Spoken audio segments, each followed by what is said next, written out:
אני עושה כעת את התזה באוניברסיטת בר אילן בנושא תקשורת וטרור. ותוך כדי עבודה ראיתי שחסר לי מאוד הנושא של איך לכתוב כתיבה אקדמית.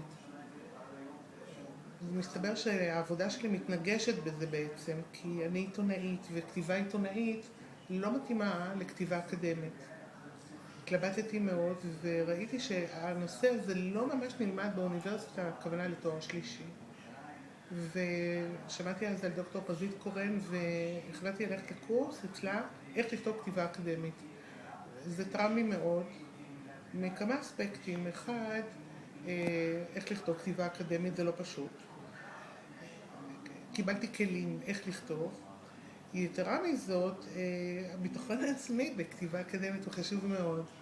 וגם נהניתי לראות שאחרים מתבחבשים כמוני, די צולעים ולא כל כך מתמקדים.